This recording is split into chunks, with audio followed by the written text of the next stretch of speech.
प्रिय विद्यार्थियों, अगली जो कविता है वो है आओ मिलकर बचाएं, जिसे लिखा है निर्मला पुतुल, जो झारखंड की रहने वाली है। और वो अपनी इस कविता में झारखंड प्रदेश की जो सांस्कृतिक विरासत है उसको बचाने की बात कहती है। यानी कि जो प्रादेशिकता होती है, जो वहाँ के जीवन में झलकती है, उसको बचाए रखना चाहती है। तो देखिए वो क्या कहती है, अपनी बस्तियों को नंगी होने से, शहर की आबो हवा से बचाएं उसे। कवित्री कहती है कि अपने प्रदेश के लोगों को संबोधित करते हुए कहती है कि हे मित्रों या हे मेरे प्रिय प्रदेशवासियों, आओ हम अपनी इन बस्तियों को नंगी होने से, शहर की आबो हवा से बचाए। शहर की आबो हवा होती है आबो हवा वैसे जलवायु वातावरण होता है। यहाँ जो अर्थ आएगा शहर के प्रभाव से, यानी कि जो शहर की स्वतंत्र संस्कृति आजकल दिखाई देती है हमें, जिसमें पाश्चात्य प्रभाव अधिक होता है, जिसमें बिल्कुल मर्यादा टूट चुकी है। तो ऐसी संस्कृति से कवित्री कहती है कि शहर की जो गलत संस्कृति है उस हवा से हम अपनी बस्तियों को नंगा होने से बचाएं। नंगी होने का अर्थ यहाँ आता है भाई हमारे प्रदेशों में आज भी मान मर्यादाएं हैं, लोगों के अंदर मर्यादा है, हम उन मर्यादाओं को टूटने से बचाएं। यानी कि अपने प्रदेश का जो मान सम्मान, जो मर्यादा है, उनको टूटने न दें, उन पर शहरों का प्रभाव ना पड़ने दें। जिस तरह शहरों का वातावरण, शहरों की हवा खराब हो चुकी है, वहाँ पर हर तरफ नगनता है, विचारों का पतन है। तो कवित्री कहती है हमें अपनी बस्तियों को शहरों के उस प्रभाव से बचाना है। बचाएं डूबने से पूरी की पूरी बस्ती को हड्डियां में। और अगली पंक्तियों में वही कहती है हमें अपनी पूरी की पूरी अपनी बस्तियों को हड्डियां में डूबने से बचाना है। हड्डियां में डूबने का अर्थ होता है यानी कि धीरे धीरे, जो ये कविता लिखी गई है वो झारखंड प्रदेश पर लिखी गई है। वहाँ से अब धीरे धीरे जंगल काटे जा रहे हैं और जंगल में रहने वाली जो आदिवासी प्रजातियां हैं वो धीरे धीरे अब अपने प्रदेशों को छोड़कर शहरों को जाने को मजबूर हैं। तो उनकी बस्तियां उजड़ रही हैं। वहाँ पर केवल अब धीरे धीरे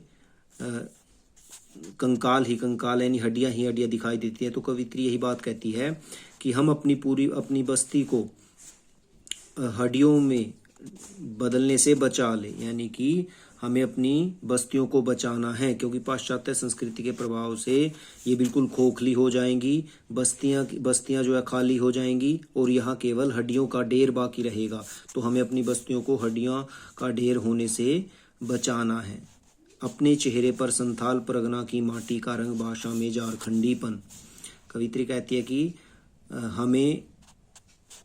हमारे अंदर बदलाव अवश्य आए, लेकिन उन बदलावों के बाद भी हमें अपने चेहरे पर संथाल परगना, संथाल एक जनजाति है जो झारखंड में, और परगना ये क्षेत्र का नाम होता है जहाँ पर संथाल जाति के लोग रहते हैं, उस क्षेत्र का नाम हो गया संथाल परगना। तो कवित्री कहते हैं हमें अपने चेहरे पर संथाल परगना की माटी का रंग बनाए रखना है। यानी कि हमें अपने चेहरे पर पाश्चात्य या शहरी संस्कृति का प्रभाव नहीं आने देना है, बल्कि अपने चेहरे पर अपनी मिट्टी का रंग हमेशा बनाए रखना है। कहने का तात्पर्य ये है कि हमारे अंदर अपने प्रदेश की झलक हमेशा बनी रहे। हमें देखने से ये पता लगे कि हम झारखंड से हैं, तो हमारी वो प्रादेशिकता नष्ट ना हो। भाषा में झारखंडीपन, और हमारी जो भाषा में है वो झारखंड का स्वभाव बना रहना चाहिए। यानी कि हमें अपनी भाषा छोड़नी नहीं चाहिए, बल्कि अपने झारखंड की भाषा, अपनी बोली में ही बातें करनी चाहिए। अपनी बोली को भुलाना नहीं चाहिए, उसको छोड़ना नहीं चाहिए। ठंडी होती दिनचर्या में जीवन की गर्माहट। कवित्री कहती है कि शहरीकरण के कारण ठंडी होती दिनचर्या, शहरीकरण के कारण यानी कि शहरी प्रभाव के कारण हमारे प्रदेशों में भी, गांव में भी लोगों की दिनचर्या ठंडी पड़ चुकी है, धीमी पड़ चुकी है। यानी कि उनके अंदर कोई उत्साह नहीं है। जीवन की गर्माहट का अर्थ यहाँ उत्साह है। यानी गांव के लोगों की जो दिनचर्या होती है वो हमेशा गतिशील होती है।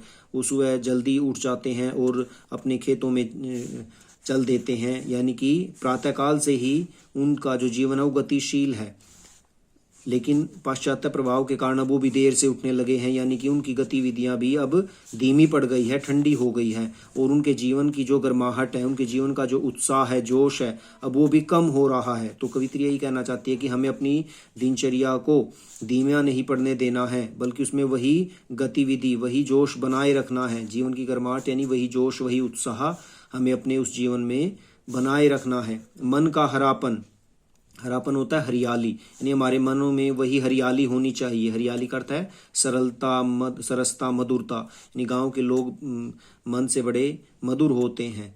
तो कवित्री यही कहते हैं कि हमें अपने मन की मधुरता को बनाए रखना है। बोलापन दिल का, शहरों के प्रभाव के कारण लोगों के अंदर छल कपट आ गया है। तो कवित्री कहते भी हमें अपने मन का बोलापन, यानी हम दिल से बड़े बोले हैं, तो हमें अपने उस बोलेपन को बचा कर रखना है।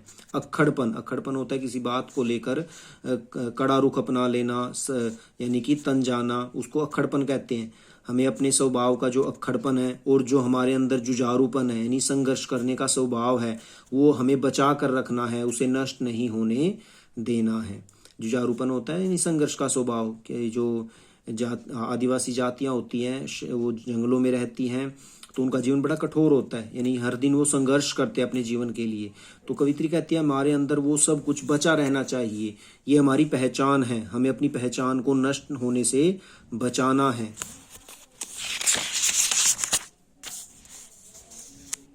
भीतर की आग, धनुष की डोरी, तीर का नुकीलापन, कुल्हाड़ी की धार। कविता आगे कहती है कि हमारे भीतर, भीतर यानी अंदर, अंदर की आग, यानी हमारे अंदर जो आग है, यानी हमारी जो ऊर्जा है, उत्साह है, जोश है, हमें उसको बुझने नहीं देना है। अपने अंदर की ऊर्जा को बनाए रखना है, अपने उत्साह को, अपने जोश को बनाए रखना है। धनुष की डोरी, और हमारी जो पहचान है, झारखंड में लोग तीर कमान रखते हैं आज भी, और कुल्हाड़ियाँ रखते हैं। तो कवित्री वही बात कहती है, हमारी जो धनुष की डोरी है और हमारे तीरों का जो नुकीलापन है और हमारी कुल्हाड़ियों की जो धार है, हमें उसको बचा कर रखना है, उसे नष्ट नहीं होने देना है। ये सब हमारी पहचान है।